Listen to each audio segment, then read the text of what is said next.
तो वही historic peace talks होती हैं इस्लामाबाद में, जहां पे अमेरिकन्स एंड ईरानियंस आते हैं एंड डायरेक्ट नेगोशिएशंस होती हैं। ऐसी कितने सालों में नहीं हो पाई ऐसी particular negotiations, but Pakistan made it possible. अब देखो इंडिया में बहुत लोगों को खुजली हो रही है एंड अब तो मीडिया में और ज़्यादा आ चुका है कि पाकिस्तान ने ये कर दिया वो कर दिया, क्या फ़ायदा हुआ, घटिया घटिया टाइप के जोक्स आ रहे हैं। देखो, they made an attempt and इससे भी ज़्यादा इंपॉर्टेंट बात यह है कि अभी भी मैसेजेस तो एटलीस्ट जा रही हैं दोनों साइड में।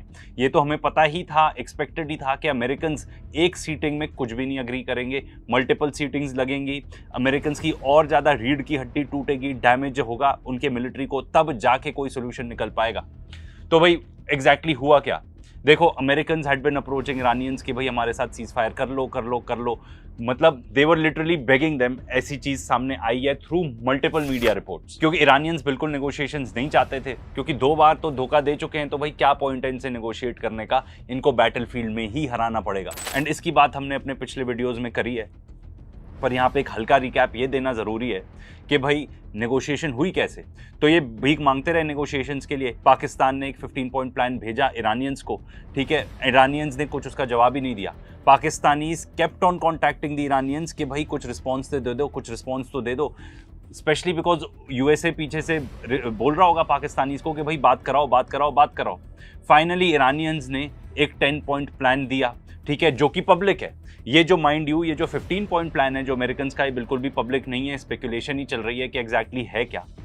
सबसे इंपॉर्टेंट बात इसमें यह है कि अगर 15 पॉइंट प्लान अमेरिकन का यहाँ है तो ईरानियंस का 10 पॉइंट प्लान का यहाँ है। मतलब इतना ज़्यादा गैप है इन दोनों में कि एक सिटिंग में तो पॉसिबल ही नहीं है कि हो पाएगा।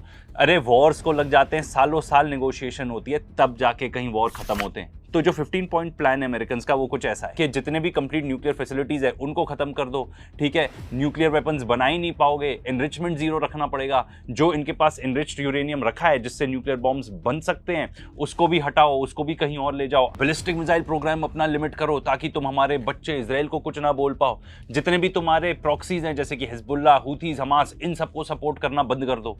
ये है अमेरिकन डिमांड्स। ईरानियन डिमांड सुनो, वो कह रहे हैं कि भाई हम तो जीत रहे हैं, जो सीज फायर होगा सबके लिए वैलिड होगा इंक्लूडिंग आवर प्रॉक्सीज, तो उनके लिए सपोर्ट हम खत्म नहीं करेंगे, ठीक है। यूएस विड्रॉल पूरा करना पड़ेगा, तुमने यहाँ पे जितने बेसिस बना रखे हैं सब यहाँ से गायब करने पड़ेंगे। हम न्यूक्लियर बॉम्ब बनाना नहीं चाहते, पर nuclear enrichment for peaceful purposes हमारा राइट है। हमारे ऊपर जितने भी सैंक्शन वगैरह लगा रखे हैं इनको हटाओ। मैंने तो आपको यहाँ पे 5-6 पॉइंट्स बताए हैं इन दोनों के कंडीशंस के। जमीन आसमान का अंतर है इसमें, जमीन आसमान का। अब देखो, हम आर्ग्यू कर सकते हैं कि किसका प्लान जस्टिफाइड है, किसका प्लान नहीं है, बट दोनों के उसमें कोई सिंक नहीं है, ठीक है, कोई सिंक नहीं। तो जब ईरानियंस बोलते रहे कि हम तो करेंगे ही नहीं बात, करेंगे ही नहीं बात, तो पाकिस्तान मैसेज पहुंचवाता है कि ट्रंप ने अग्री कर लिया है कि ये जो आपका 10 पॉइंट प्लान है इस पर बातचीत होगी। तो at this point of time Iran ने एक और कंडीशन रेज कर दी कि भाई देखो, ट्रंप तो कुछ भी बोलता रहता है, उसको बोलो अपने हैंडल से ट्वीट करे, ये जो 10 पॉइंट कंडीशंस है इसको ट्वीट करे कि इस पर बात होगी। एंड यही फिर ट्रंप ने किया। फिर उसके बाद अमेरिकन फिर मुकर गए कि नहीं नहीं नहीं, ऐसी कंडीशन नहीं थी, ये नहीं था, वो नहीं था, जैसे वो हमेशा करते हैं। इसमें एक मेजर पार्ट था लेबनान का, ठीक है, कि इजरायलीज ने बोला कि Lebanon is not a part of the deal, जबकि आप अग्री कर चुके थे, ठीक है, पूरे दुनिया को बता चुके थे कि Lebanon is a part of the deal and वहां पर भी सीज फायर होना चाहिए। तो ये एक मेजर पॉइंट था। इनफैक्ट बात इतने तक आ गई कि ईरानियंस ने बोला कि भाई हम नहीं करेंगे, कोई बातचीत की जरूरत ही नहीं है, जब आप अपने एक जो हमारी मेन कंडीशन थी उसी से मुकर गए। यूएस डेलीगेशन आती है, ये भी रिपोर्ट्स हैं कि उनको वेट करना पड़ा फॉर ईरानियंस, क्योंकि बात किसी को भी नहीं पता था कि ये बातचीत हो भी पाएगी कि नहीं। अब देखो, बातचीत हमने पहले ही बता दिया था कि फेल होने वाली थी, उसका रीजन भी बताया आपको। अब देखो, 2 नैरेटिव्स हैं। सबसे पहले अमेरिकन का जो एक झूठा नैरेटिव है वो सुन लेते हैं। अब अमेरिकन का ये कहना है कि भाई आपको तो अपने जितने भी न्यूक्लियर एम्बिशंस थे, इंक्लूडिंग फॉर पीसफुल पर्पसेस, पूरी एनरिचमेंट जीरो करनी थी। इनफैक्ट मेडिसिनल पर्पस के लिए भी आप नहीं यूज कर सकते। तो ईरानियंस ने कहा कि भाई ये क्या बात हुई, जो हमने 10 पॉइंट प्लान दिया था उसमें तो ये बात थी ही नहीं कि न्यूक्लियर एनरिचमेंट जीरो होगी। तो भाई ईरानियंस की तरफ से स्टेटमेंट आता है कि यूनाइटेड स्टेट्स ऑफ अमेरिका की कुछ ज्यादा ही एक्सेसिव डिमांड्स थी। साथ में ये भी आता है कि भाई ये तो वो सारी चीजें मांगने लगे जो वॉर के थ्रू अचीव नहीं कर पाए। साथ में स्ट्रेट ऑफ हॉर्मूज की भी बात हुई। अब एक कहीं स्पेक्यूलेटेड वाली खबर है कि अमेरिकन कह रहे थे कि भाई जो टोल आएगा ना उसका शेयर हमें भी चाहिए। तो ट्रंप अपने किसी दामाद या किसी की कंपनी को बिठा देता वहां पे कि भाई तुमको मिलता रहेगा शेयर। तो ट्रंप को लग रहा था ऐसे करके कुछ मैं बता पाऊंगा कि हमारी जीत हो गई। ईरानियंस ने कहा नथिंग डूइंग, ये सब कुछ नहीं हो पाएगा। कुछ और चीजें जो नेगोशिएशन के उसमें सामने आ रही है, जो हमको रेनाउंड जर्नलिस्ट पेपे एस्कोबार बता रहे हैं कि अमेरिकन की कोई तैयारी नहीं थी। इनफैक्ट वो इतना भी कह रहे हैं कि भाई क्या ये लोग सीरियस भी थे या ये सिर्फ बेवकूफ़ हैं एक नंबर के।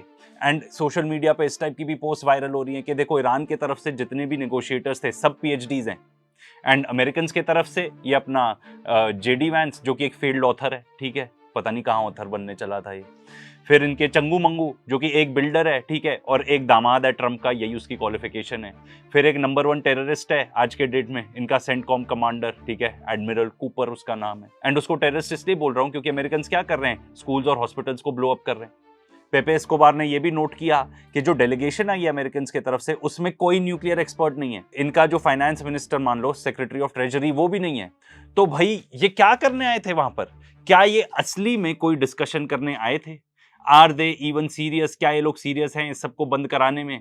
JD वैंस की इतनी कम तैयारी थी कि उसने कम से कम 12 बार ट्रंप को फोन किया। और ट्रंप क्या कर रहा था उस टाइम पे? UFC फाइट देखने गया हुआ था मायामी में। वहां पे फोकस्ड भी नहीं था कि वहां पे टॉक्स चल रही हैं। भाई आपको लग रहा होगा कि जो एनालिसिस दी इसमें बहुत सारी चीजें समझ में नहीं आई। तो क्या बताएं आपको? सिंपल एनालिसिस ये है कि अमेरिकन आर नॉट सीरियस। ना वो कोई तैयारी करके आए, उनको तो बस दुनिया को दिखावा करना था ऐसा लगता है, because they want to buy time.